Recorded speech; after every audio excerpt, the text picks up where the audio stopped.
The goal in today's brief overview is to discuss a Christian vision of sexuality. When we enter into discussions of sexuality and sexual ethics, first question we need to ask is, which approach to Christian ethics are we using in our discussion of sexual ethics? Are we using a deontological, rule-centered approach? If so, our opening questions are, what are the rules or duties with regard to sexual relationships? Our moral imperative here is to do the right thing, to do our moral duty, to follow the rules. Question that, or a problem that starts to come up with that is, what happens when we reduce our sexual ethics to rule following? There's a tendency in this case to move towards a kind of moral minimalism, a kind of legalism, to ask how far can I go without violating the rule, and we end up with a kind of negative approach of don't do this, don't do that, without a kind of positive vision of sexuality and the place of sexuality within our human relationships. Or we could take a second approach, which is consequentialism. We would evaluate sexual actions by the consequences of those actions in light of a goal. The goal here often in this kind of consequentialist approach tends to be a bit vague, which is our goal is that we have loving relationships. Gouchy in his text talks about this loving relationship ethic on page 231. Sometimes it morphs into a kind of mutual consent, safe sex ethic. That is, anything goes as long as the two persons agree with each other, the mutual consent, and there's safe sex that do all that they can to avoid pregnancy. The problem with this is there's no way to avoid all pregnancies, but also it can be quite exploitative. At what point is mutual consent really mutual? And how fully informed is our consent? And that can also lead to a kind of one-off type of relationship. Or Gouchy puts it this way on 232, a lack of clarity or shared understanding of the nature of commitment binding the sexual partners is a recipe for heartbreak. His approach, an approach that I would suggest that we probably take, not that we get rid of rules or we don't think of consequences, but rather if we take a kind of virtue ethics approach, our opening question changes from asking what are the rules or what could be the consequences to this fascinating question in relation to sexual ethics: what is excellent sex? What is morally superb what are morally superb sexual relationships? What are excellent sexual relations? What's the purpose of sexual relations within our lives as human beings, to be living as good human beings within a good human community? If we ask that question, we're going to move into some practices that lead to virtues, the virtues of love, justice, and an old-fashioned word sometimes of chastity, and avoiding the vice of lust.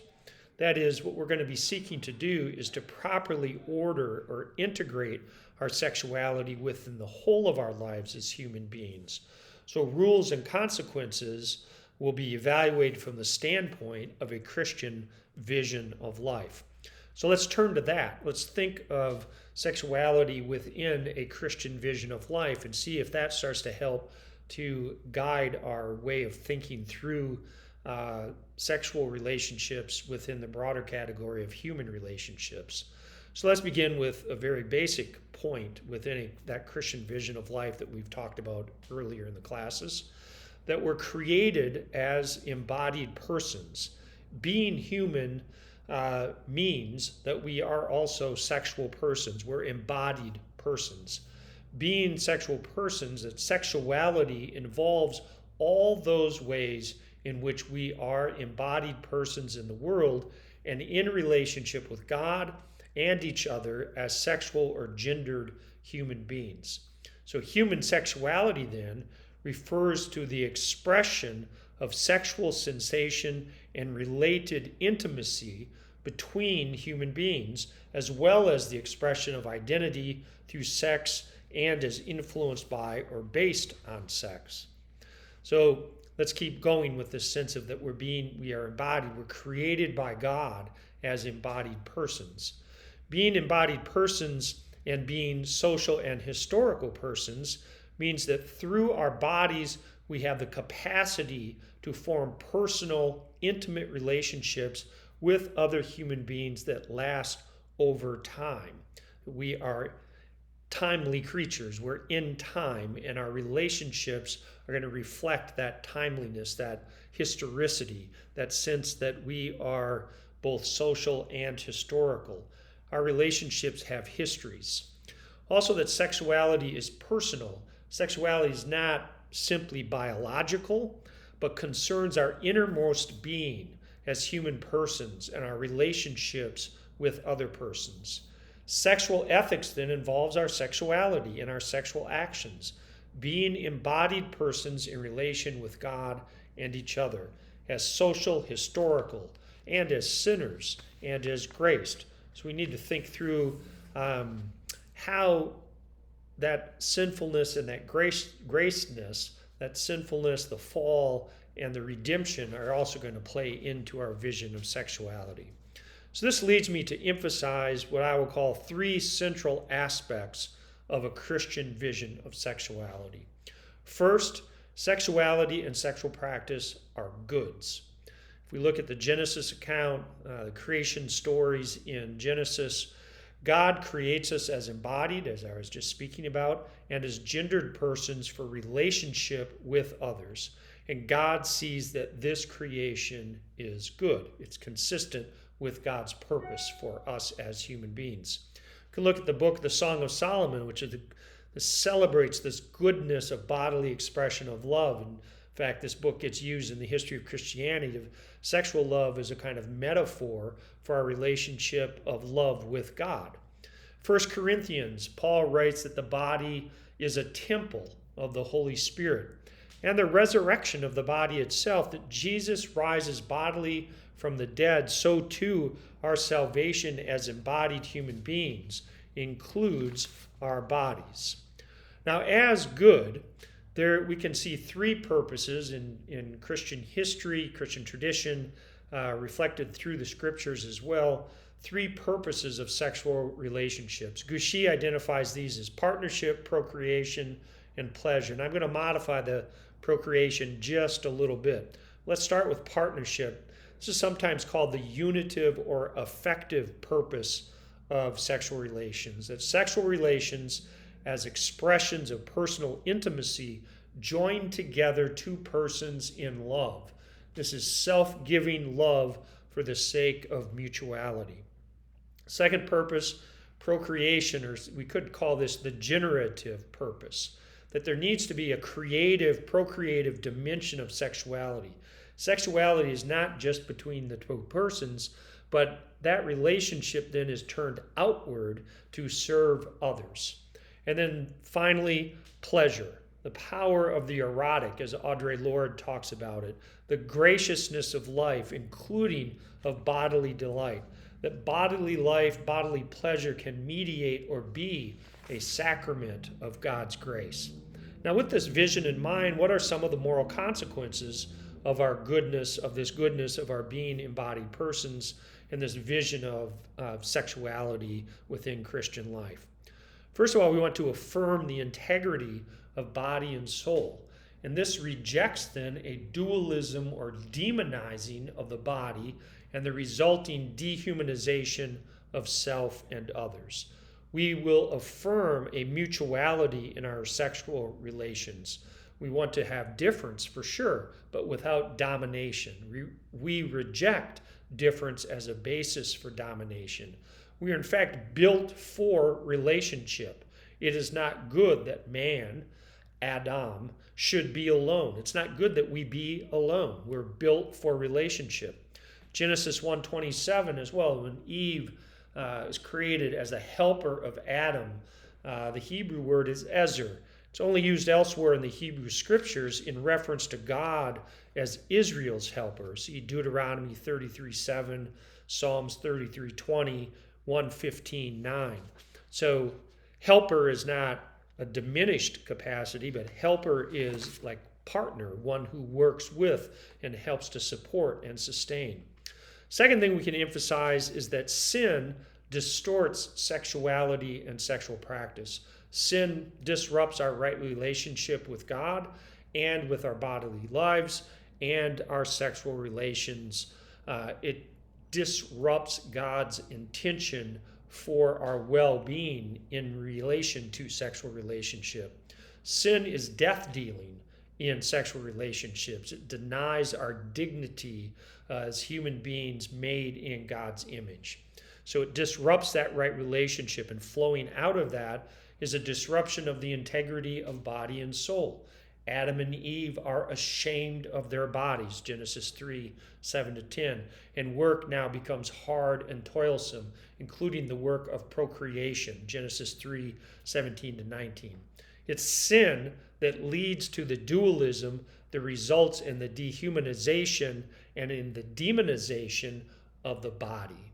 And then we start to dehumanize and demonize even how we describe sexual relations. All you have to do is start to think about the slang words that are used for sexual intercourse and how dehumanizing those slang words are. Sin also makes difference into the basis for domination. This is the production of patriarchy that comes out of sin, that Adam will rule over Eve. That's not God's original plan. Remember, the original plan is helper, mutuality, partner. Out of the side of Adam comes Eve. And now there's this hierarchy, this patriarchy. What's God's response to our sinfulness? Redemption. God's love that restores right relationship, that restores just relationship between us, including our sexual relations. So redemption restores that right relationship with God, with body and soul, with each other. This redemption in our sexual lives means that sexuality and sexual practice are reordered to protect the goods of sexuality and sexual practice, so that they will once again serve God's plan for human flourishing, covenantal relationship to promote partnership, procreation / generativity, and pleasure. Redemption restores the integrity of body and soul. Think here of the resurrection of the body. Redemption restores loving mutuality, including rightly ordered sexual relations that involve commitment, faithfulness, as Gushi talks about it, covenant. We start to see in Jesus' life his resistance to the sinful distortion of gender relations that are manifest in patriarchy. Think of the stories of Jesus and the woman caught in adultery, or Jesus and the Samaritan woman, or Jesus and the woman with a flow of blood, or think of who are the first preachers of the resurrection. It's all women. Jesus' teaching on divorce even is an attempt to move away from the kind of divorce in which women are harmed to make sure that women are not harmed. Paul's resistance to those distortions. There's no longer male and female, for all of you are one in Christ Jesus, Galatians 3:28. He urges mutuality in sexual relations within marriage, 1 Corinthians 7, 1-9, and recognizes women's leadership in the church, Romans 16, 1-16, even though he obviously reflects as well the struggle to live in mutuality in the early church in 1 Corinthians 11. So where does this lead us then overall? What does redemption look like as it plays out in our lives? We can talk about two things here, the virtue of chastity and the virtue of covenant faithfulness. Chastity means the successful integration of sexuality within the person, and thus the interunity of persons in their body and spiritual being. This means that chastity gets reflected or practiced in a kind of self-discipline, so that sexual desires do not control the chaste person, but instead those desires are properly and freely directed in accord with love and justice. They're placed within covenantal relationship. The practice of chastity in our vision of sexuality leads us to a renewed attention to our bodies and bodily pleasure in relationship to our relationship with God. that the body is not divorced from our spiritual life, but is integrated with it. We also recognize and resist the distortions of sexuality and sexual practice.